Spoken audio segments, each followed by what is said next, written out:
toutes et à tous. Je suis très content de poursuivre cette série d'interviews de membres de l'AFTOC chez Catherine, qui a la gentillesse de nous recevoir à côté d'Orléans. Et donc, pour commencer cette discussion, est-ce que tu peux tout simplement te présenter ? Pour ne rien vous cacher, je m'appelle Catherine, voilà, comme le disait Raphaël. Il me semble important de vous indiquer mon âge pour que vous puissiez vivre un petit peu l'histoire en temps réel. Donc je suis de 62, donc j'aurai 60 ans en fin d'année. Actuellement je travaille toujours, retraite dans 2-3 ans peut-être. Je travaille à l'épicerie sociale d'Orléans. Et auparavant, j'avais exercé pendant 14 ans le métier d'assistante dentaire et ensuite, durant 10 années, le métier d'auxiliaire de puériculture dans une crèche. Alors, on va évidemment, au cours de cet entretien, retracer ton parcours d'ancienne malade de TOC. Je vais donner un peu un indice. Donc, est-ce que tu peux nous dire, voilà, est-ce qu'aujourd'hui tu as encore une forme de TOC ou est-ce que c'est parti totalement ? Et évidemment, après, on retracera la manière dont tout ça s'est passé.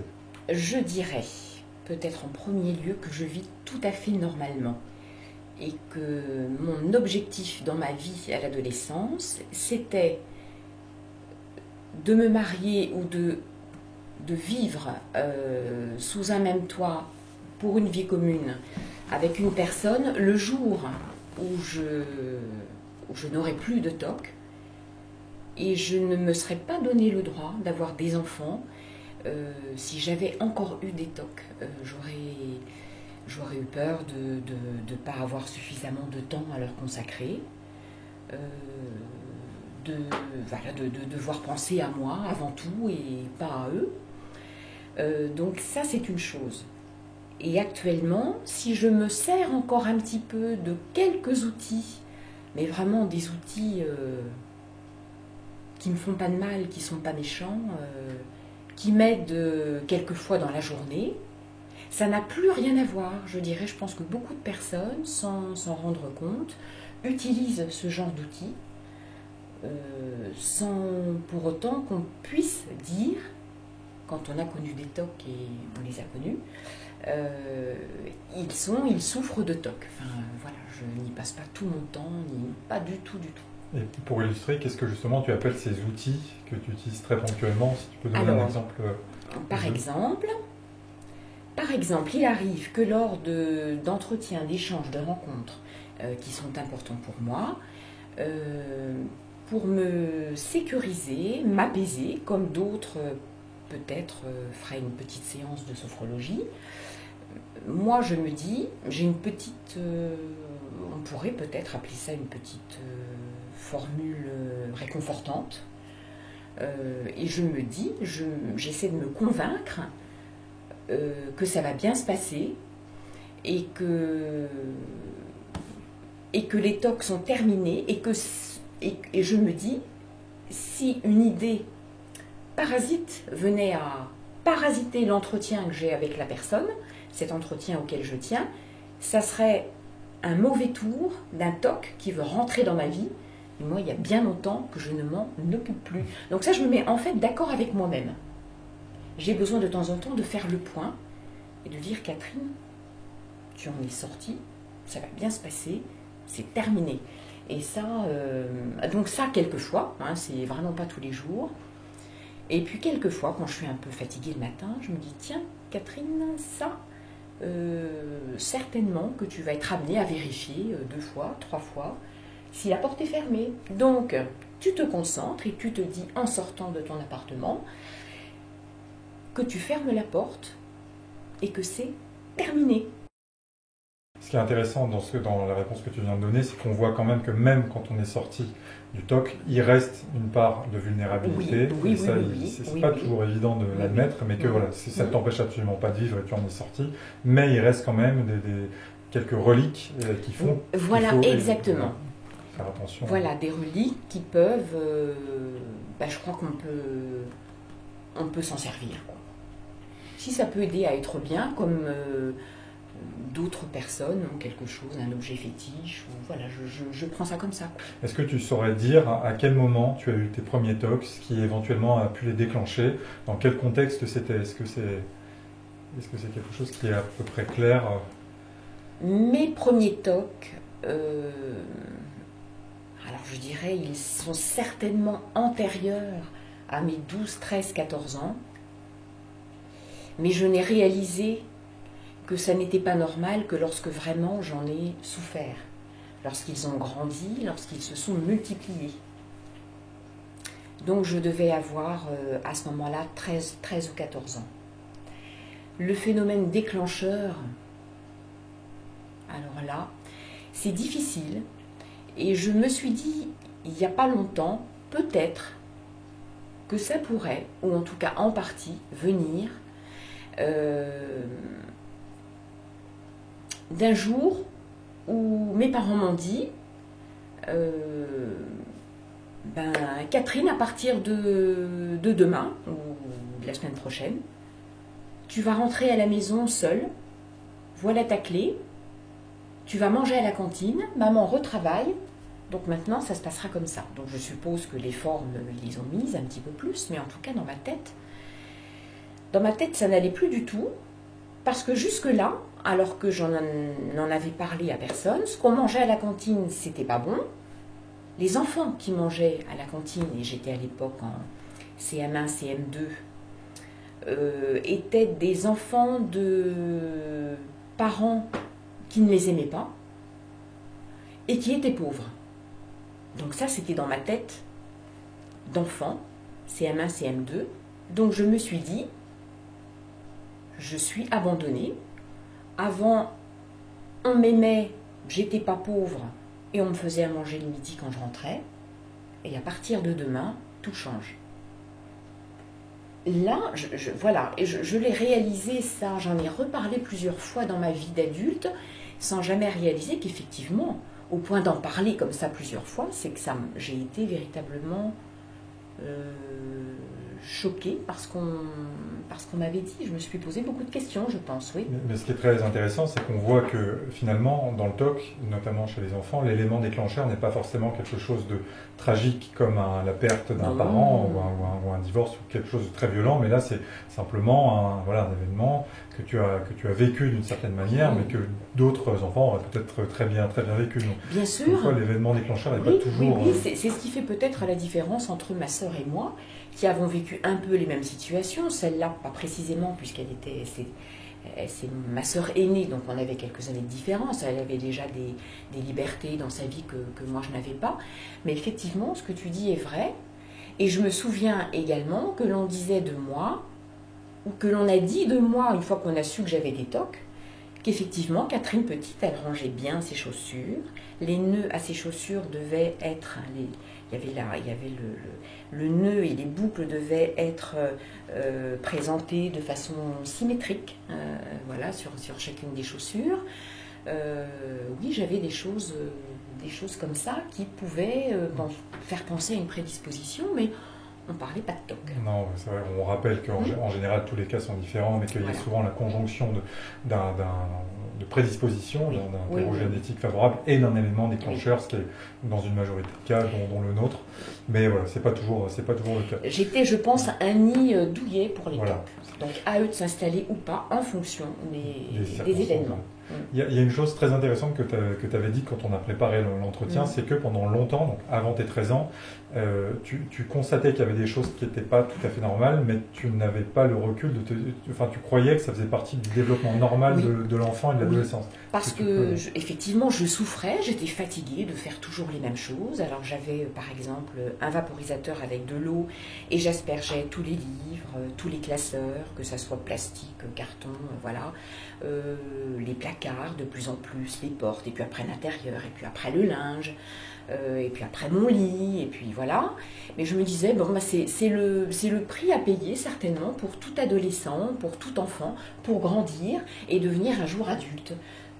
Je me suis dit, c'est certainement ça, grandir, c'est l'adolescence, c'est la crise d'adolescence. Ce qui faisait que du coup, j'imagine, tu n'en parlais pas parce que tu considérais que c'était normal. Donc je n'en parlais pas, effectivement.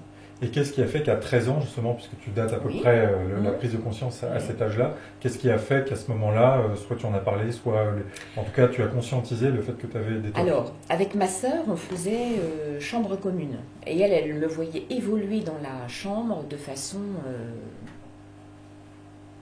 c'était quand même un peu bizarre. Est-ce qu'elle en avait déjà entendu parler? Je ne sais pas. Mais je ne crois pas qu'entre elle et moi, il y ait eu un jour conflit à ce sujet-là. Mais elle en a parlé à ma mère et elle lui a dit, écoute Catherine, ça va pas. Elle a un comportement bizarre.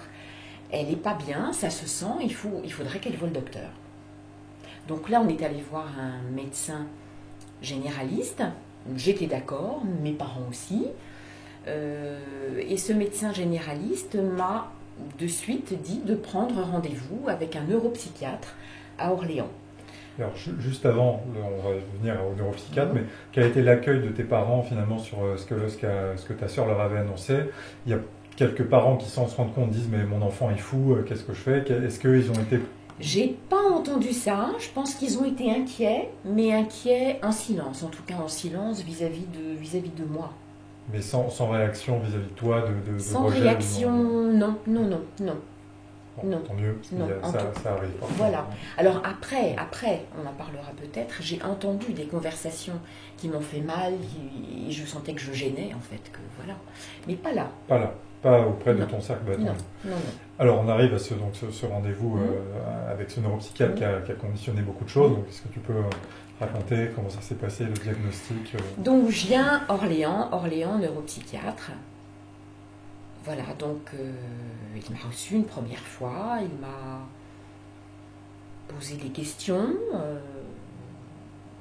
donc j'ai dû lui répondre un petit peu sur ce qui était ma vie. Il m'a posé aussi des questions à caractère sexuel qui m'avaient quand même un peu choquée, un peu...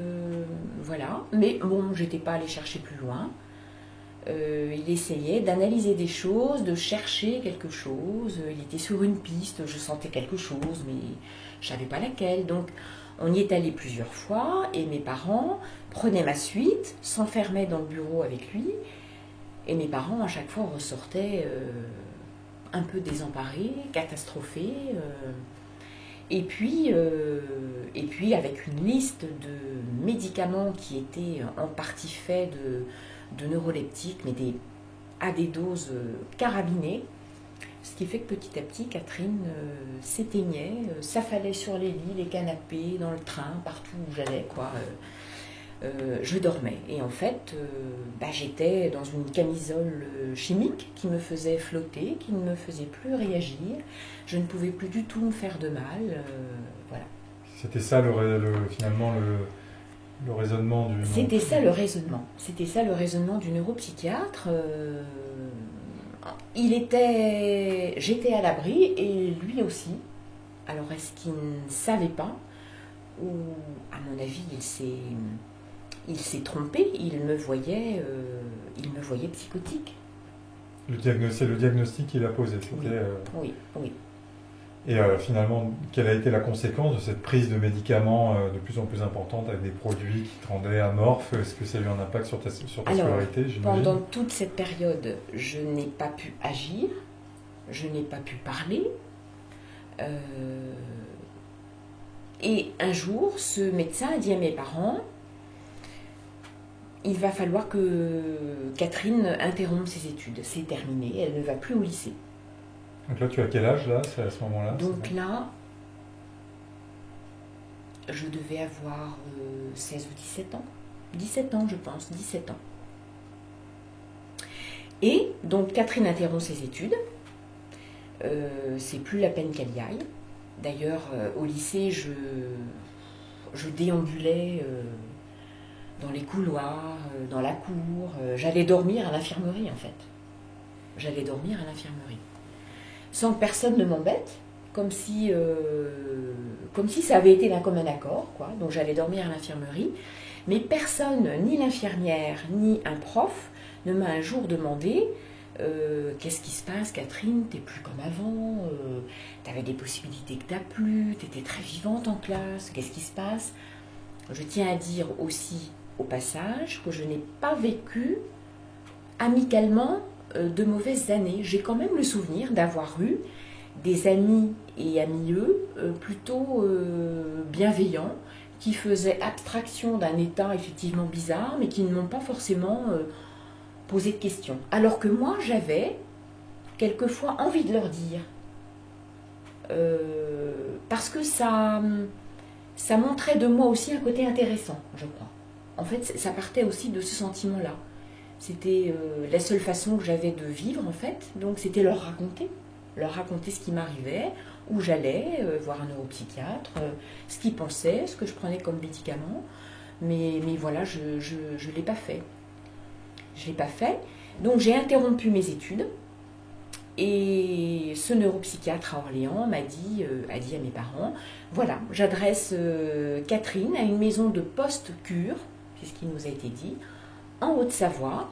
Elle va y aller le plus rapidement possible. Donc, on y est allé, je dirais une semaine ou deux après maximum, j'y étais, on a pris la voiture et j'ai été admise là-bas, du côté de Salange, oui, au plateau d'Assy. Et là, je suis rentrée dans une maison, j'en ai le souvenir d'une maison, vieille maison, cossue, bien entretenue, paysage extraordinaire sur la montagne, repas dans une salle de restaurant panoramique, voilà. Que des femmes, toutes plus âgées que moi. J'étais la seule à ne pas être majeure à l'époque, j'avais 17 ans. Et là, donc, j'ai pris possession d'une chambre où dormait déjà une jeune femme avec qui j'ai fait connaissance, qui avait en gros une dizaine d'années de plus que moi, qui était là pour dépression. Et elle était très, très gentille, avenante, prévenante, elle m'aimait bien. On s'est beaucoup attachés l'une à l'autre, et ça a beaucoup, beaucoup compté. Elle était alsacienne. Heureusement, elle avait une voiture, ce qui a tué le temps parce qu'on s'ennuyait. Et on allait se promener et on allait manger des gâteaux dans un salon de thé à Salange. Après, on faisait un petit tour, voilà. Et puis elle me regardait vivre un peu. Elle était désolée de me voir me laver. C'est vrai qu'on n'a pas beaucoup parlé de mes tocs, mais c'était donc principalement des tocs de contamination, de lavage. Mais il me revient chemin faisant, à force d'écouter et de replonger dans ma mémoire, d'autres tocs que j'avais, et aussi des tocs mentaux qui n'ont pas pris l'ampleur de tocs dont j'écoute le récit lors de groupes de parole, mais je vois un peu ce que c'est, j'y ai goûté un peu, et c'est l'enfer aussi. Et justement, ça m'amène à deux questions. Donc, ce neuropsychiatre te donne des médicaments qui ne marchent pas. Les TOC, ce que tu viens de dire, continuent à se développer. Oui. Et ça ne choque personne. C'est-à-dire qu'on ne se rend pas compte que finalement, ce qui te donne ne sert qu'à t'endormir complètement, mais que le vrai problème n'est pas réglé. Aucune autre solution n'était proposée. Aucune autre solution n'était proposée.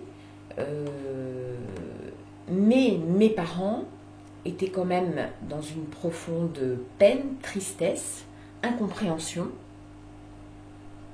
Ils ont admis que leur fille était malade, qu'elle avait dû interrompre ses études, qu'elle souffrait, ce qui lui prenait beaucoup d'énergie. C'est une des premières choses quand même que ce neuropsychiatre a dit à mes parents. Mais mes parents, je pense, n'osaient pas trop en parler, certainement. Et on ne leur a pas de suite proposé de solution, quelqu'un à aller voir. Donc ça a duré. Et même dans la maison où tu étais, personne n'a dit mais c'est étrange, pas du tout. Pas du tout, non, pas du tout. J'ai vu 2-3 fois le médecin de la maison, qui était le directeur, qui était psychiatre et qui auparavant était pneumologue. Il m'a reçu 2 à 3 fois. Il a augmenté les doses. Et puis c'est tout. Donc je prenais des médicaments et des médicaments et des médicaments qui faisaient que je n'avais plus cette capacité de réagir, de réfléchir, de rentrer dans une investigation, d'imaginer, plus rien. Je ne pouvais plus écrire. Ça me paralysait l'écriture, les doigts, voilà. J'allais à un rythme très très lent et je grossissais. Et en plus, je me souviens très bien, mais même du temps où j'allais encore au lycée à pied et je m'arrêtais dans chacune des boulangeries, par compensation certainement, et j'achetais 2-3 petits pains au chocolat que je mangeais et je m'arrêtais à la suivante et je me rachetais 2-3 petits pains au chocolat et je rentrais chez moi, c'est pareil, besoin de manger, j'ouvrais le plat de lentilles froides et puis je mangeais des lentilles, voilà, c'était quand même un trouble associé au TOC dont on parle, je trouve, encore assez peu. On n'en parle pas suffisamment, à mon avis, des troubles associés, mais n'empêche qu'il a fait son chemin, j'en ai souffert, mais non, jusque-là, ça s'est passé comme ça. Et justement, pendant toute cette période, quel regard portes-tu sur toi-même? J'imagine que tu vois quand même qu'il y a des comportements qui sont pas normaux, en même temps une prise de médicaments qui ne sont pas adaptés à ce que tu as. Donc comment est-ce que tu te considères toi-même à ce moment-là? Je crois que je ne pouvais pas réfléchir beaucoup.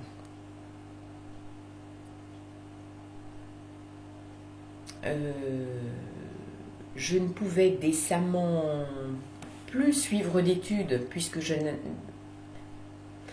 En fait, quand j'y pense, j'étais presque dans un délire à l'intérieur. Parce que j'ai quand même passé mon bac. Le bac de français, je l'ai peut-être bien passé 3 fois parce que j'ai une dérogation pour une 3e première. Ça, c'est quand même bien. C'est bien les tocs. Mais ce bac de français, alors d'une part, j'avais pas révisé, j'avais beaucoup d'imagination, mais j'ai fait vraiment avec ce que j'avais. J'aimerais bien savoir ce qu'ont pensé les profs qui ont corrigé mes copies. Ça devait être un délire pas possible. Je pense que dans ma tête, au niveau de mes pensées, ces médicaments me faisaient délirer. Je pense. Je n'avais plus de cohérence. C'était n'importe quoi. J'aimerais bien voir mes copies et écrites en plus très très difficilement. À cause du TOC. À cause du TOC. Et justement, à ce moment-là, est-ce que tu as conscience d'avoir un TOC? Est-ce que déjà on savait dans la société ce qu'était un TOC? Parce que là, je crois qu'on est dans les années 70-80. Est-ce que aujourd'hui c'est dans le langage courant? C'est à peu près ce que c'est, encore assez mal? Non, c'est après, c'est après. À l'occasion d'une visite chez un autre thérapeute. Que tu as su. Voilà. Et on va y venir, mais ça veut dire que toi-même... Je ne prononce pas le mot. Je vous dirai après. mais toi-même, tu n'as pas conscience d'avoir des TOC parce qu'en fait, on ne sait pas ce qu'est un TOC à ce moment-là. Non, je n'ai pas conscience d'avoir des TOC. Et mes parents non plus. Et tout le monde croit dans la famille qu'en fait, je roule mes parents, qu'ils se font avoir et qu'un bon coup de pied dans le derrière, ça ferait du bien. Et justement, tu parlais tout à l'heure de phrases que tu as entendues qui t'ont fait mal. Comment réagissait l'entourage, même si j'imagine que du coup, du fait de ton état, tu étais assez seul. Comment réagissait peut-être la famille un peu plus éloignée, les gens que tu côtoyais? Est-ce que tu avais des moqueries, de la compréhension, du silence? Je ne me souviens pas de moqueries à cette époque-là. Pas trop de silence. Mes parents, je pense, en ont parlé peu à peu autour d'eux. Et à l'intérieur de la famille et ensuite un peu à l'extérieur pour obtenir de l'aide et des adresses. Mais moi, je crois que j'étais vraiment... je dormais. Donc, j'ai pas entendu, ou j'ai pas voulu entendre, ou j'ai pas interprété. Je crois que je dormais. Si on reprend le fil de l'histoire, du coup, il y a cette maison post-cure qui ne sert pas à grand-chose, où ça se passe pas très bien. Qu'est-ce qui se passe ensuite? Parce que heureusement, il y a un tournant. Mes parents, très, très gentiment, avaient pensé que m'emmener une semaine au sport d'hiver, ça me ferait peut-être aussi un peu de bien. Donc on est parti au sport d'hiver. Ça n'a pas fait de bien. Ça m'a distraite un peu, mais les TOC étaient toujours là, envahissants, sans qu'on les nomme les TOC d'ailleurs, mais voilà, il y avait des choses que je ne pouvais pas m'empêcher de faire. Donc voilà, donc on est rentré. Et là, mes parents n'ont pas pu me laisser comme ça, enfin ne se sont pas résolus à se dire, ben tant pis, on a une fille qui est comme ça, elle restera comme ça, quoi. Ça me semble normal. Donc ils se sont un peu renseignés, et notamment mon père auprès d'un collègue, qui était papa d'une jeune fille de mon âge qui souffrait terriblement d'une anorexie mentale. Et elle avait trouvé du bien à aller trouver un psychiatre à Paris, boulevard Saint-Germain. Donc mes parents ont pris rendez-vous avec ce psychiatre. Alors moi, ce qui a été très pénible, c'est d'aller la voir, bon, une première fois avec mes parents, mais toutes les fois suivantes, à raison de 2 fois par mois, je devais y aller seule, de Gien. J'allais à pied de chez moi à la gare. Ensuite, j'allais de la gare prendre le métro, avec des tocs de contamination, des rituels indispensables de lavage dans le métro. Le métro, ben, j'étais susceptible aussi, potentiellement, et avec toutes les idées que j'allais contaminer chaque place à laquelle j'allais me mettre, en fait. Parce que c'était plus tellement dans le sens le métro va me contaminer, mais c'était plutôt moi qui contaminais. J'avais, j'imagine, une telle image, une telle mauvaise image de moi, que c'est moi qui contaminais. Alors je contaminais par l'intermédiaire de mon père,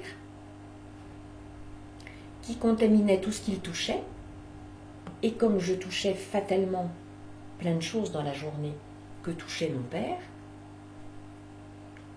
par l'intermédiaire de mon père, ben moi ce que je touchais contaminait les choses qu'allaient toucher d'autres personnes. Ça donne un aperçu un peu de l'échafaudage mental et du temps que prennent tous ces mécanismes de se retenir tout ce que touchent les uns les autres, ce que nous-mêmes on touche. Voilà, et quand on dit contamination, c'est pas forcément contamination, en tout cas en ce qui me concerne, par un microbe, une bactérie, quelque chose qui se promène et qui va me rendre malade. Hein. C'était pas du tout de cet ordre-là. C'était de l'ordre du derme, de l'épiderme. C'était une souillure, une contamination, mais qui provenait de mon père. Qui n'est pas associé à une maladie Non, un peu objective. C'était pas associé à une maladie. Et ça, c'est très important parce que le toc de contamination ne veut pas forcément dire Non. à peur d'attraper une maladie, le sida ou autre. Parfois, c'est purement, Oui. c'est des idées presque. Voilà. C'est, Et c'est vrai qu'à l'heure actuelle, on parle beaucoup du Covid qui a renforcé certains tocs. En ce qui me concerne, je ne pense pas que le Covid aurait eu un impact sur les tocs que j'avais. C'était pas de cet ordre-là. C'était monté autrement, quoi. C'était, voilà. Et alors finalement, tu arrives quand même, malgré toutes ces difficultés, à aller à Paris, mais alors c'était vraiment très très dur. Très très dur parce que j'allais passer une journée privée de tout rituel, quoi. Donc j'allais quand même déjeuner chez mes grands-parents le midi. Donc ben, je me lavais les mains, et je me lavais les mains, et je me lavais les mains. Je lavais mes chaussures dans le petit cabinet de toilette. Et puis je repartais. Et là, je me suis quand même demandé si mes grands-parents continuaient à prendre plaisir à me recevoir quand même. Et c'est à partir de ce moment-là, avec des séjours à Paris et de temps en temps mes parents qui m'accompagnaient pour voir leurs propres parents aussi, que j'entendais des conversations, des soupirs, ils en avaient assez, quoi. Ils en avaient assez. Et ça, c'est dur, c'est très dur. C'est très très dur. Je me souviens... J'ajoute que c'est doublement dur parce que tu as toi-même conscience que tu souffres en te lavant les mains, en lavant tes chaussures. Et à cette souffrance se rajoute celle de voir qu'on est rejeté par ses proches. Donc, la souffrance, elle est double en fait. Voilà. Et donc il y avait tout ce trajet à faire de Gien pour arriver à Paris boulevard Saint-Germain. Ensuite, conversation avec ce psychiatre. Bon, qui On discutait bien, mais j'étais sans doute fatiguée par le voyage et elle avait, je pense, beaucoup de compétences, un très beau cabinet, bourgeois, enfin voilà, il y avait un grand tapis, des beaux meubles, tout ça. Et je me disais, mon Dieu, dire que je contamine tout ça, voilà.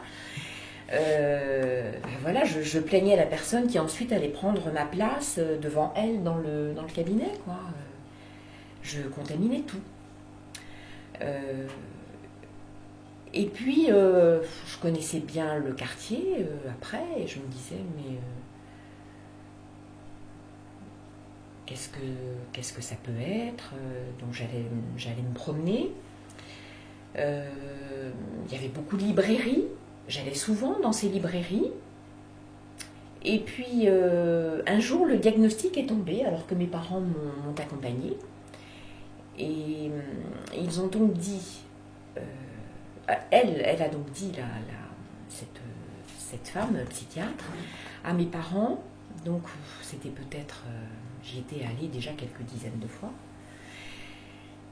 Écoutez, je lis, moi, dans les yeux de Catherine, je vois une lueur qui me fait dire, aujourd'hui, que votre fille ne souffre pas de la maladie aussi grave qu'avait diagnostiqué le médecin qu'elle était allée voir à Orléans. Moi, je dirais que Catherine souffre d'une névrose obsessionnelle. Donc là, elle a dû leur expliquer un peu le processus. Moi, j'ai dû écouter, j'étais toujours dans mes médicaments. On était à la veille de partir en vacances. On partait dans les Hautes-Alpes. Donc long voyage en voiture, la voiture c'était terrible aussi. Et elle leur a dit, écoutez, le moment n'est pas forcément bien choisi, la veille d'un départ en vacances, plein mois d'août, peu de monde pour vous venir en secours. On tente quand même. On va diminuer très progressivement cette liste de médicaments qui est un vrai menu de noces. Au moindre problème, vous m'appelez, mais on essaie, on tente. Deux choses à dire. C'est que d'une part, il a quand même fallu 10 séances à peu près pour que le diagnostic soit changé. Oh, plus que ça. Ou même plus que ça. Ah oui, je pense qu'il a fallu... J'y suis allée peut-être 20 à 30 fois. 20 à 30 fois avant. Oui. Aujourd'hui, ce qui montre en fait à quel point la maladie n'était pas connue à l'époque. La névrose obsessionnelle, c'est un autre nom qu'on donne quand on parle de trouble obsessionnel compulsif. Et que voilà, aujourd'hui, en une ou deux séances, normalement, on est capable, le psychiatre est capable de poser un diagnostic. C'est vrai ce que tu dis, c'est vrai. Oui. Mais voilà, on se rend compte. Oui, c'est vrai. Oui. Et c'est là, je pense que la première fois, mes parents ont entendu aussi que ce qui faisait toute la différence avec ce que le médecin d'Orléans pensait, c'était que Catherine, donc moi, j'avais un esprit critique et un esprit d'analyse par rapport à ce que je vivais. Elle avait réussi à cerner un petit peu la... Très bien, voilà, bon, ça a été le Donc, tournant. et ça, on le dit toujours. Ouais. C'est cette capacité d'analyse, cet esprit critique, se dire ce que je fais, c'est pas normal. Et ça, par contre, moi, je lui suis très reconnaissante de ce diagnostic qu'elle a posé à la veille de vacances et de la décision qu'elle a prise en se montrant à disposition. Voilà. Donc, à partir de ce moment-là, les doses de tes médicaments que tu prends depuis des années diminuent. Et qu'est-ce qu'elle te propose? Quel chemin elle esquisse pour toi à partir du moment où il y a un nouveau diagnostic, plus conforme à ce que tu as? Quel est le chemin pour en sortir? Je crois qu'à un moment donné, si mes souvenirs sont bons, parce que ce qui fait la complexité de revenir en fait sur une période de TOC que l'on a quittée il y a fort longtemps, c'est qu'on n'a plus tous les détails. Je suis certaine qu'au moment où je parle, là, il y a des choses importantes, des choses qui ont marqué ma vie, qui ne sont pas encore revenues à ma mémoire et qui reviennent quelquefois à la faveur de discussions, justement. Et ce qui est important aussi, ce qui est important à dire, en tout cas pour moi, c'est qu'il n'y a plus l'émotion non plus. Une fois sortie de mes tocs, j'ai pu, à chaque fois que j'en ai parlé pendant longtemps, j'étais hyper émotive. Là, il n'y a plus l'émotion, il y a voilà. Mais bon, c'est plutôt bon signe, c'est ce que je me dis. Donc je pense qu'à un moment donné, je me suis dit, j'en ai assez d'aller à Paris. J'ai dû faire part de ce constat. Je prenais plus tous ces médicaments. J'en prenais peut-être encore un ou deux, hein, c'est possible. Et j'ai retrouvé, ça c'est important aussi, j'ai retrouvé peu à peu mes facultés, mon agilité mentale, que je n'avais plus du tout. Du fait des médicaments, que j'en prenais plus. Donc je me suis retrouvée face à mes tocs, à l'état brut. Donc c'était, oui, j'ai des tocs, je ne sais pas quoi y faire, mais j'ai des tocs, mais en tout cas je dors plus. Et c'était ça le plus important. Tu dors plus la journée. Je dors plus la journée, voilà. Léthargique. Je dors plus la journée. Donc il se peut fort qu'à ce moment-là, mes tocs se soient aussi réactivés. Ils se sont plus de place, réveillés. Ils se sont dit voilà quoi. Donc l'enfer a continué, mais sous une forme un petit peu plus active de ma part, quoi. Mais est-ce qu'à ce moment-là, on te parle de TCC, de thérapie comportementale et cognitive, d'ISRS, cette famille d'antidépresseurs? On ne m'en a jamais parlé. Tu as un diagnostic, mais tu n'as pas de chemin. Névrose obsessionnelle, ça fait peur quand même. Névrose obsessionnelle, moi dans ma tête, ça avait un caractère d'obsession sexuelle, donc j'étais, Et d'ailleurs, ce que tu disais, c'est que vu que tu avais peur, justement, tu allais dans les librairies. Oui, mais oui. Alors, j'essayais de m'occuper parce que j'arrivais souvent très tôt au boulevard Saint-Germain, ou en tout cas suffisamment tôt pour me promener un peu. Et l'esprit retrouvé, j'allais presque systématiquement, avant ou après, dans les librairies, qui sont nombreuses, au boulevard Saint-Germain, et des librairies médicales, et j'allais directement au rayon des maladies mentales, de la psychiatrie, des maladies psychiques, pour aller voir si je me retrouvais dans l'un des livres, en fait. Et alors, TOC, je ne connaissais pas le mot, mais je connaissais névrose obsessionnelle, donc ordre alphabétique, névrose obsessionnelle. Et puis je lisais des choses, je ne sais plus ce que je lisais vraiment d'ailleurs, mais j'allais en fait à la recherche de mon identité.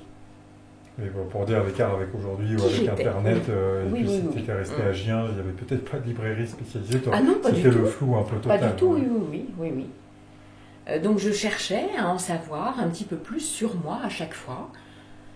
Savoir si on pouvait s'en sortir, comment ça se présentait. Mais enfin, il y avait certainement beaucoup de choses que je ne comprenais pas. C'était peut-être pas non plus décrit comme c'est décrit maintenant dans certains livres. Il y a probablement des livres qui n'étaient pas à ma portée, que je ne pouvais pas comprendre. Mais il y avait ce mot-là dans les livres. Donc j'allais voir. Et fort de cette connaissance, du coup, de cette découverte de toi-même, comment est-ce que tu as esquissé le chemin de la guérison finalement? Parce que c'est ce que tu as fait. Puisqu'il n'y avait pas finalement, elle ne te montre pas le chemin, il n'y a peut-être pas encore les TCC, ils ne sont pas encore aussi développés. Alors, comment on fait quand on a ce diagnostic à ce moment-là? Alors il a fallu que je fasse connaissance avec quelqu'un d'autre. Ah ben oui, parce qu'entre-temps, j'oublie une chose, mes parents ont déménagé. Donc de Gien, on est venu habiter à Orléans. Et à Orléans, comme je ne désirais plus aller à Paris, mes parents se sont dit, faut qu'elle voie quelqu'un d'autre. Oui, elle prend moins de médicaments, mais elle souffre toujours et elle ne suit pas d'études, et voilà. Bon, alors, mes parents ont eu une autre adresse. Je pense que c'est également un collègue de mon père qui lui a dit, voilà, rue de la République, il y a un pédopsychiatre qui a priori est bien. On a eu un rendez-vous peu de temps après, donc là je me souviens de tout. Les escaliers qui craquent, une porte qui s'ouvre, et un monsieur plutôt très, très jovial, échevelé, un peu crépus, les yeux brillants voilà, il semblait content de faire connaissance avec moi, quoi. Donc je suis rentrée dans son cabinet. Je crois que c'était un jeudi soir. Et là, j'ai parlé. Je lui ai dit ce dont je souffrais. Je lui ai dit ce que je voulais plus, c'était prendre de médicaments. Et là, il m'a laissé partir après. Il m'a laissé partir. Et donc, il y avait toujours ce terme de névrose obsessionnelle. Oui, oui, parce que je savais en allant le voir. Vous voyez, mes souvenirs me font défaut. Hein. Quand je suis allée le voir, je savais que je souffrais de névrose obsessionnelle. Donc, je lui ai lâché le mot. Mais pour qu'il puisse me dire ce que c'était, en fait. Et il confirme quand même le diagnostic Il a confirmé le diagnostic. Et il m'a demandé de revenir le voir la semaine suivante. Et alors là, sans le savoir, j'ai de nouveau gravi les marches de l'escalier qui craquaient. Et quand il m'a ouvert, il m'a laissé entrer, il m'a dit là, cette fois-ci, vous avez beaucoup parlé la dernière fois, Catherine, là, cette fois-ci, je commence par parler, moi. Je trouve que, alors là, ça va peut-être choquer certaines personnes à qui je parle. Vous m'avez dit plusieurs fois la semaine dernière que vous étiez malade. Pour moi, vous n'êtes pas malade. Et là, c'est là que le bas peut blesser. D'autre part, vous cherchez des appuis, voilà, comment vous en sortir. Mais en fait, ce que moi je souhaite vous dire ce soir, c'est que vous êtes mise dans cette situation qui est difficile, qui est hyper douloureuse. Vous en souffrez beaucoup. Mais c'est vous qui vous êtes mise dans cette situation. Donc a priori, avec mon aide, oui, certainement, mais c'est vous qui trouverez les clés. C'est vous qui trouverez les clés et qui vous sortirez vous-même de cette situation. Alors, on reviendra peut-être après sur l'aspect maladie, quoique non, parce que finalement, ces quelques mots-là prononcés en une phrase ou deux, ça m'a sauvée. Ça m'a sauvée parce que c'était ce jour-là, parce que je m'appelle Catherine, parce que j'avais vécu telle chose, parce que j'étais prête à entendre, parce que j'avais l'énergie pour m'en sortir. Et parce que je suis tombée sur une personne qui a eu la chance de bien s'y prendre certainement, qui connaissait bien son métier, mais qui m'a peut-être cerné rapidement et qui a peut-être senti qu'il y avait des mots qui allaient faire choc un peu. Et en tout cas, donc je savais que j'allais le revoir pour une psychothérapie, mais lorsque j'en suis sortie, je me suis dit, je suis sauvée. Il me met là sur un plateau une solution qui sera peut-être dure à mettre en œuvre, mais une solution que moi, une solution à la tête de laquelle moi je vais être.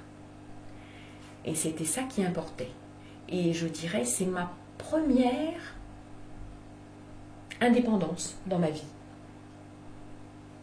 Après, on y goûte de plus en plus à l'indépendance et on s'en satisfait bien, on cherche à l'être.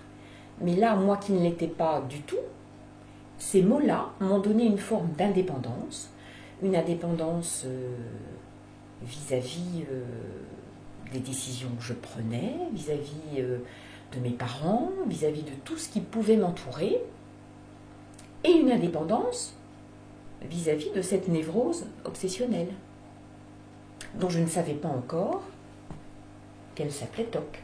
Je l'ai su après. Donc je me suis dit que j'avais le pouvoir, après, libre à moi de prendre ou de laisser. Je continuais dans une voie ou je continuais dans l'autre, diamétralement opposée. Je n'allais pas avoir la qualité de vie, la même qualité de vie, selon la décision que j'allais prendre. Mais moi, je n'ai pas hésité. Je ne suis pas sûr que ça se passe sous un choix. Je pense que l'hypothèse de continuer n'est pas tenable. Non, mais non, c'est pas tenable. C'est vraiment l'enfer. Quand on parle de l'enfer, oui, c'est l'enfer.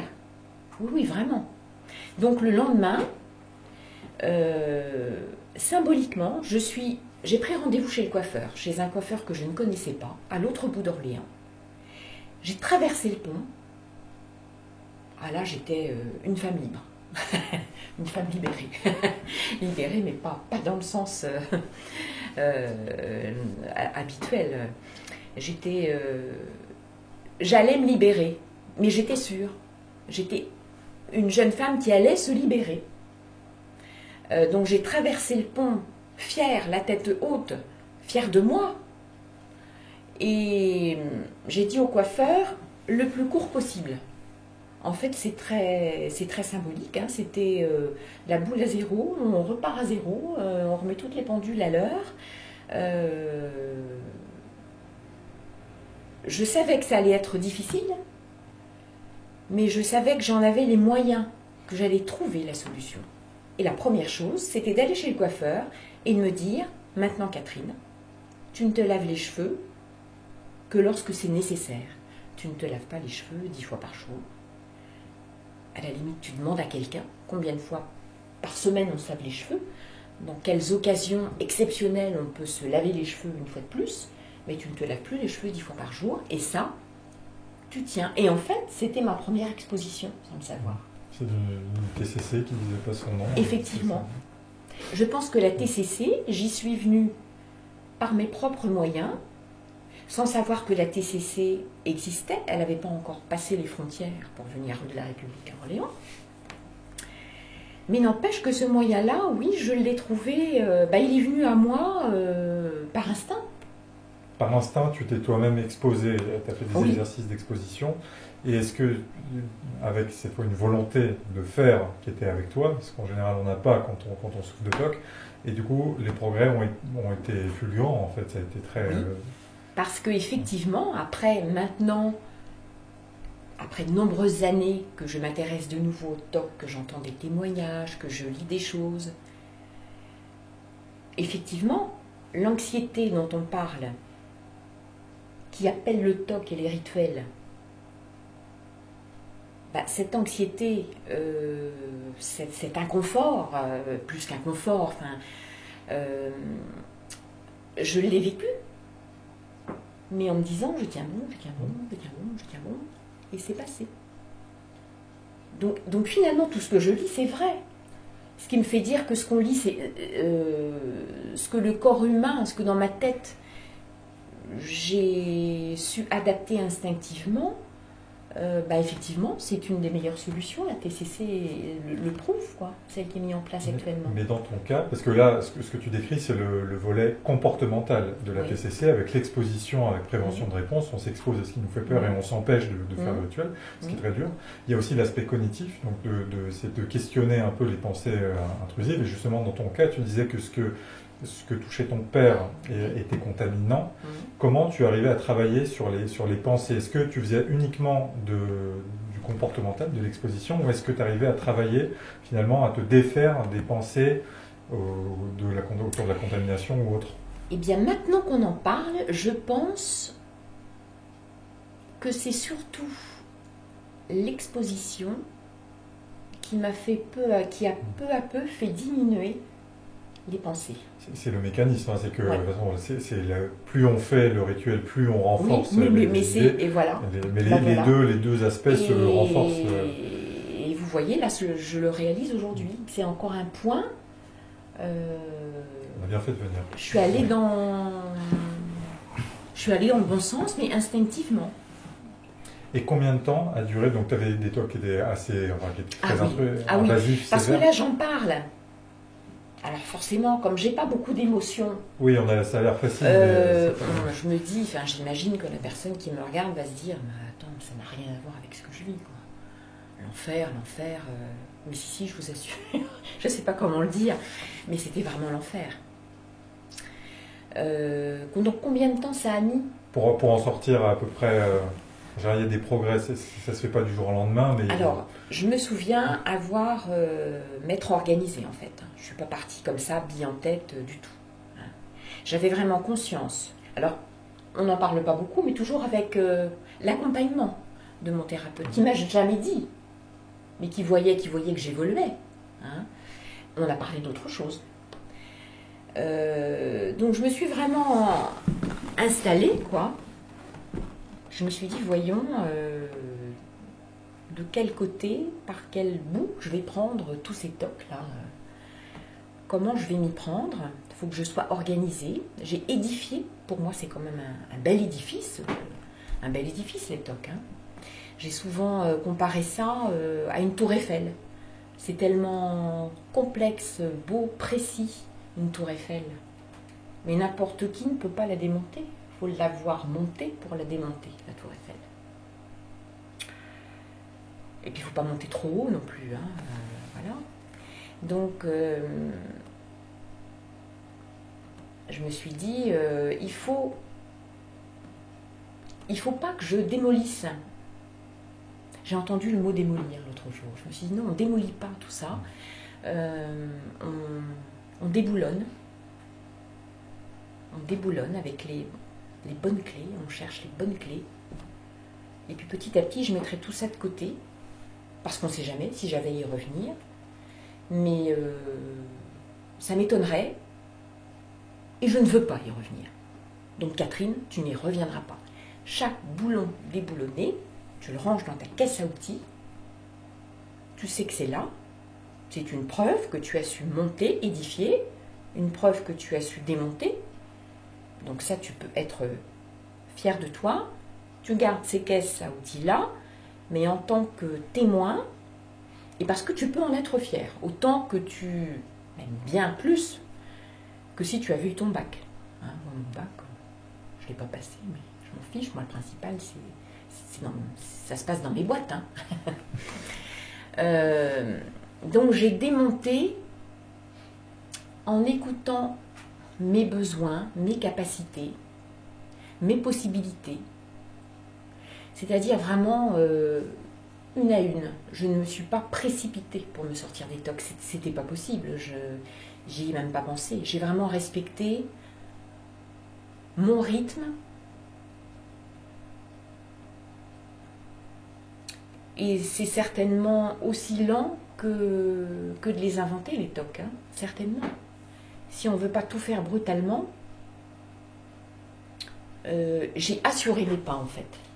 Ce qui est extraordinaire, c'est qu'en fait, tu as fait toute seule ce qu'on fait aujourd'hui avec des psychiatres qui sont spécialisés. La TCC, c'est quelque chose de très progressif. Oui, on ne peut pas démolir ça. Oui, c'est un édifice qu'on a mis des années, parfois des dizaines d'années à mettre en place. Ça ne part pas du jour au lendemain. Et toi, tu as réussi à mettre tout ça en place finalement quasiment toute seule. Sinon, c'était se faire violence. C'était la politique de l'autruche. C'était fermer les yeux. Et pour moi, ça allait revenir, quoi. Fallait vraiment, moi, je ne voulais pas y revenir. Donc j'ai assuré mes pas. J'y suis allée vraiment tout doucement en n'écoutant que moi. J'étais vraiment dépendante de personne. Donc on peut voir ça comme un inconvénient, mais pour moi, je l'ai vécu comme un atout plutôt. Et je me suis bien dit, Catherine, tu es seule à la barre. Personne n'a souffert ou ne souffre de TOC comme tu en souffres, donc mets-toi bien dans la tête, en commençant tes exercices, mets-toi bien dans la tête que tu seras seule à pouvoir juger des résultats. Personne ne pourra voir tes progrès, parce que tes progrès ils seront infimes, personne ne les voit, mais ne fais pas attention à ton entourage. Ne crois pas que tu ne progresses pas parce que personne ne te le dit. Toi, tu sais, et toi seul. Ce que je voudrais juste dire, c'est que là, parce que tu en parles avec peu d'émotion et avec distance, c'est extraordinaire. Moi, je sais, pour être aussi passé par là, réussir à faire ça toute seule, c'est extraordinaire, littéralement. Ça sort de l'ordinaire. Aujourd'hui, c'est tellement difficile à mettre en place, et je regarde avec mon cas personnel, qu'en effet, on est seul à la barre, parce que c'est pas le thérapeute qui fait les exercices à votre place. Maintenant, c'est bien, et c'est pas parce qu'on n'y arrive pas tout seul qu'il faut désespérer. Aujourd'hui, la norme, c'est plutôt de se faire accompagner par un thérapeute qui va aider à trouver le rythme, la bonne cadence. Mais réussir à faire tout seul, c'est très fort. Mais je comprends très bien que beaucoup de personnes aient du mal à trouver, alors d'une part, à l'heure actuelle, avec tout le contexte, un thérapeute qui assure une thérapie comportementale et cognitive spécialisée en TOC. Et puis après, il faut que les deux s'entendent bien. C'est vrai qu'on ne parle pas à un psychiatre, enfin on n'adhère pas aux conversations que l'on a avec un psychiatre comme on adhère à un traitement que va vous prescrire un pneumologue. Enfin, voilà, hein, c'est pas du tout pareil. Donc il y a quand même plusieurs paramètres qui sont hyper importants et qui doivent être respectés et qui demandent du temps et surtout maintenant. Et puis, il y a ce qui ne m'étonne pas, c'est que le psychiatre mette du temps à cerner la personne et à lui indiquer les bons exercices au bon moment, dans un laps de temps.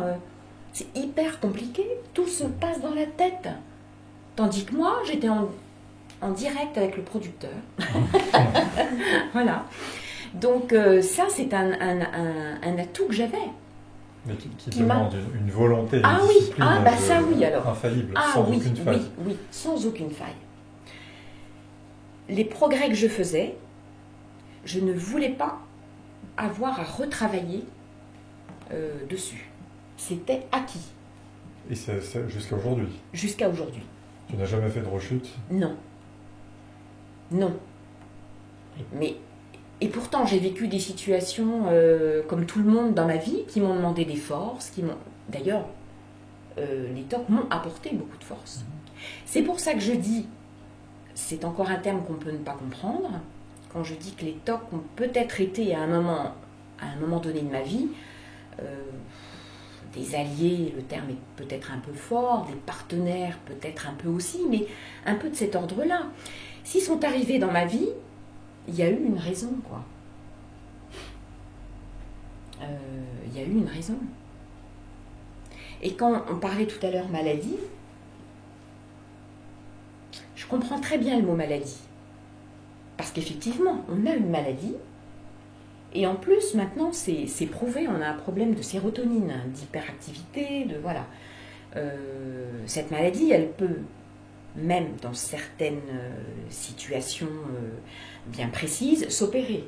Tout ça, c'est se faire opérer, c'est pas rien. Ça engendre pas mal d'inquiétudes. On renvoie au témoignage d'Audrey. D'un autre côté, alors donc moi je n'ai pas été opérée, il n'en a jamais été question, mais d'un autre côté, quand on dit ça s'opère, ah bah oui ça s'opère, donc c'est pas de sa faute ça s'opère. On voit un peu les choses comme ça aussi, hein. Mais combien de fois j'ai rêvé, moi, d'avoir les bras et les jambes cassés, plutôt que d'avoir des TOC. Moi aussi. Mais vraiment. Ah oui, n'importe quoi, mais pas ça, parce qu'on n'est pas reconnu. La douleur, la souffrance n'est pas reconnue. Donc moi, je me suis d'abord attachée à mon petit confort autour de moi. Je voulais que mon corps se sente bien. Donc je suis déjà passée par mon entretien corporel. Voilà. Et puis après, je me suis dit autour de moi, donc tout ce qui était laver les placards, tout ça, je l'ai fait après. J'ai ordonné, j'ai eu un plan d'attaque précis, net, clair. J'ai passé un contrat avec moi-même, un pacte. Mais j'avais donc c'était tous les jours, je progressais un peu tous les jours, mais je n'allais pas au-delà de mes limites, puisque je voulais réussir mes exercices. Donc il ne fallait pas que j'aille trop loin, il ne fallait pas que je m'en demande trop. Et mon objectif, c'était de rejoindre le cours d'une vie normale, tel qu'on dit, voilà, une vie normale. Et après, je me suis dit, je voudrais même vivre mieux que les autres. C'était ça aussi mon objectif. Apprécier la vie différemment. Donc, voilà un petit peu mon parcours. Mais oui, j'insiste bien sur le fait, j'étais vraiment dans l'enfer, oui, ça c'est sûr. Voilà l'exemple que je donne quelquefois, c'est qu'en plein repas, quand il me passait par la tête, en plein repas de famille ou amical chez mes parents, hop, je laissais tout Et j'allais me mettre dans la baignoire avec mes chaussures, tout. J'allais m'immerger dans la baignoire. Ça me faisait du bien 2 secondes. Et puis voilà. Mais je le faisais quoi qu'il se passe autour de moi. C'était plus fort que tout. C'était plus fort que tout. Donc ça ne m'étonne pas que des couples ne s'entendent plus parce que les tocs ont fichu le bazar, ont pris le pouvoir. Et c'est la faute de personne. C'est le toc est très, très, très, très fort. On mesure, et je te remercie d'ailleurs d'avoir le courage, parce que c'est pas simple de témoigner publiquement. Il y a un autre aspect, peut-être pour terminer la discussion, c'est qu'aujourd'hui tu es très engagé à l'AFTOC justement. Qu'est-ce qui a... Et à partir de quand est-ce que tu as eu ce besoin finalement d'aider les gens qui ont le même problème que celui que tu as eu, et quelle forme finalement prend ton engagement? Moi j'ai eu besoin, avant de prendre tout engagement vis-à-vis des TOC, de rejoindre la vie normale et de me prouver à moi-même et aux autres. Le regard des autres était très important, trop important, mais très important. Donc je voulais, moi, travailler, aller travailler tous les jours sans qu'on puisse me reprocher quoi que ce soit. Donc j'étais capable éventuellement d'aller travailler avec 40 parce qu'il fallait que j'aille travailler. Il fallait surtout pas qu'on dise c'est les TOC qui reviennent, elle ne va plus travailler parce qu'elle a des TOC.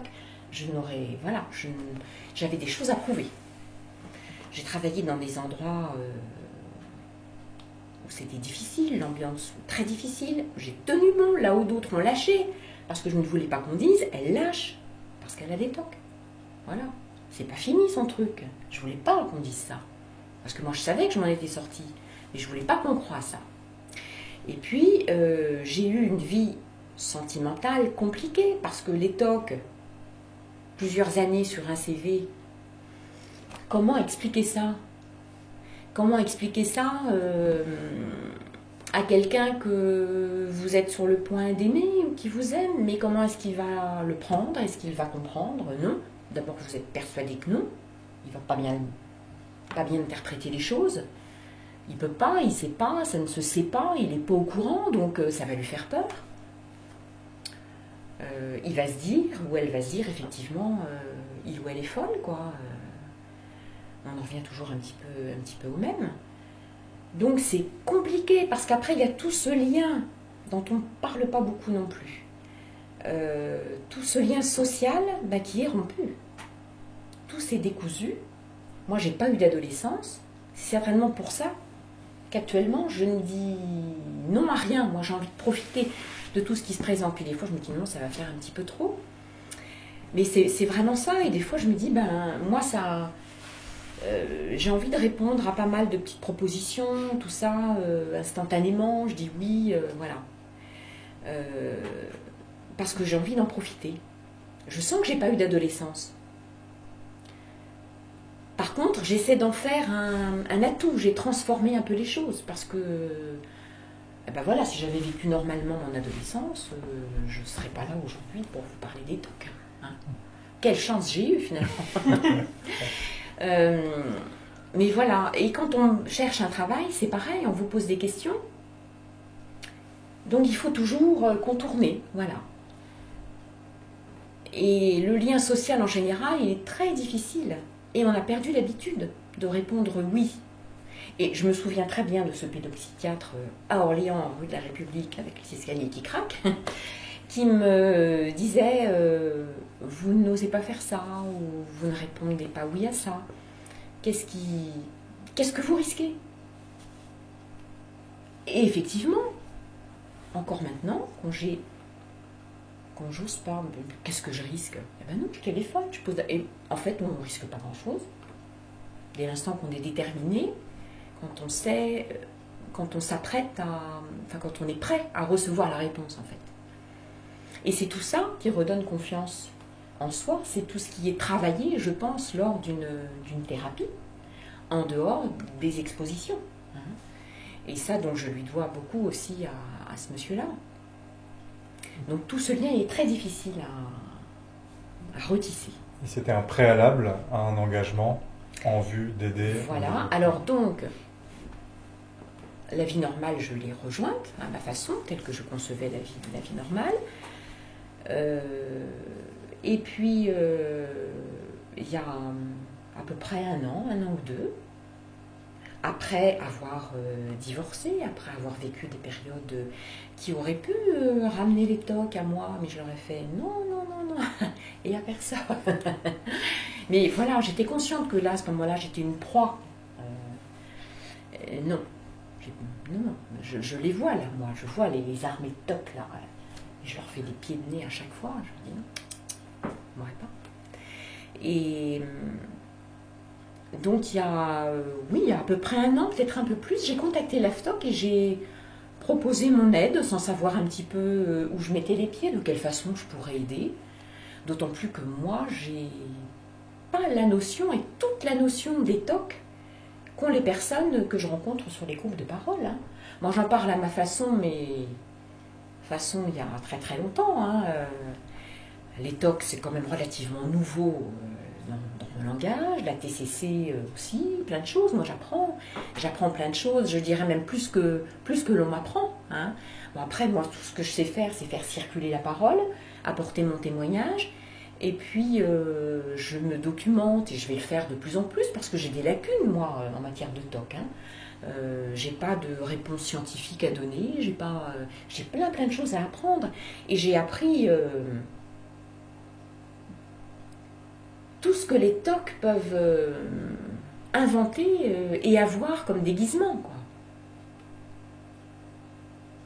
Un TOC, je pense que, oui, on a tous une panoplie de TOC. Et quand un TOC n'arrive plus à vivre dans un domaine chez une personne, je crois qu'il revêt un autre déguisement et réapparaît sous une... Et moi, je ne connaissais pas tout ça. Hein. J'en étais restée aussi, moi, au TOC de contamination, de lavage. Et j'ai appris plein de choses. Mais je pense que c'est sans fin. Le TOC est toujours là, mais la façon qu'il a d'apparaître et de vivre, c'est sans fin. Je pense que chacun a ses TOC vraiment en fonction de ce qu'il a vécu, de ce qu'il est, de ce qu'il ressent. Donc on m'a proposé effectivement assez vite d'animer des groupes de parole, ce que j'ai tenté. Assez vite, on a réalisé aussi qu'à Orléans, il n'y avait pas de groupe de parole, donc j'en profite. Faire un peu de pub. J'en profite, n'est-ce pas, pour vous apprendre la bonne et heureuse nouvelle qu'un groupe de parole, un premier groupe de parole s'ouvrira à Orléans le samedi 15 octobre 2022. Je précise l'année aussi parce que ça met du temps quelquefois. Hein. Voilà, donc on aura peut-être l'occasion d'en reparler par l'intermédiaire de l'AFTOC. Donc tout ça, moi ça contribue aussi à continuer à me redonner confiance en moi, parce que c'est vrai que le TOC, je pense que c'est un grand manque de confiance en soi. C'est pour ça que le théâtre que j'ai repris quand j'ai pu m'a beaucoup aidé aussi. C'est quelque chose que j'aimais faire étant petite, j'ai repris et ça m'a fait du bien, et donc je cherche les autres, les choses qui me font du bien. Hein, ça, je pense que c'est valable pour chacun. Et puis, ce qui s'est vite imposé à moi, chose que je n'avais pas prévue, je dirais c'est la phase un petit peu terminale des TOC peut-être, c'est le dire, c'est l'exprimer, c'est aider à ne pas en avoir honte. Mais à un moment donné, quand on dit à des personnes autour de soi « n'en ayez pas honte » dans des groupes de parole, on se dit « il ne faut pas que j'en ai honte non plus, donc il faut que j'en parle moi, il faut que je commence par en parler moi ». Et comme je peux le faire, comme j'y suis prête, comme je suis prête à écouter les réponses, si réponse il y a à ça, les objections, ou au contraire les réponses qui vont me faciliter la vie, si on me dit que, oui, on ne connaissait pas, effectivement, maintenant on connaît un peu mieux, ça ne peut faire que du bien, et ça ne peut qu'aider toutes les personnes qui ont des TOC, et toutes les personnes qui n'en souffrent pas, mais qui observent et qui voient qu'il y a des choses pas normales autour d'elles. Donc, et mieux encore, en parler dans le domaine professionnel. Moi, maintenant, j'ai plus grand-chose à perdre. Je suis à 2-3 ans de la retraite. Je m'en fiche complètement, je le dis à ma responsable si elle m'écoute. Ça n'a aucune importance, Carole, que vous m'écoutiez. Pour pas la nommer. Vous êtes déjà un peu au courant certainement que je fais partie de cette association qu'est l'AFTOC. Il est évident,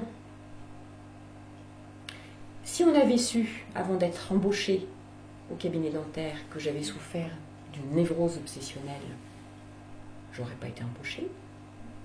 Or, j'ai eu de bonnes appréciations quand j'en suis partie.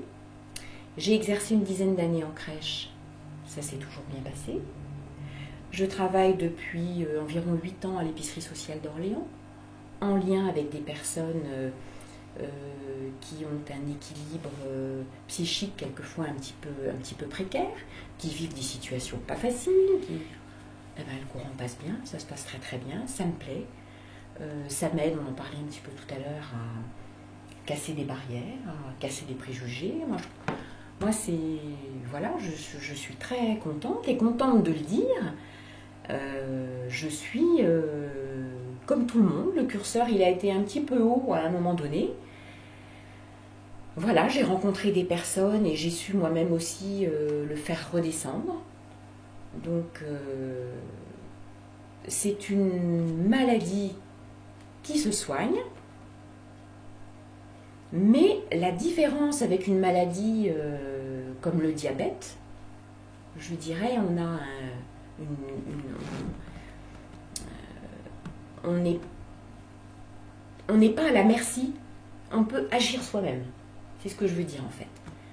Moi j'ai toujours sur l'épaule ou à l'intérieur de ma tête une petite voix, ou en tout cas je l'ai de moins en moins cette petite voix, mais à un moment donné en fait on était 3. Il y avait le TOC avec son déguisement, il y avait la voix de la sagesse qui résonnait Catherine, qui ne voyait pas forcément venir le TOC, ou qui allait agir, avoir une compulsion.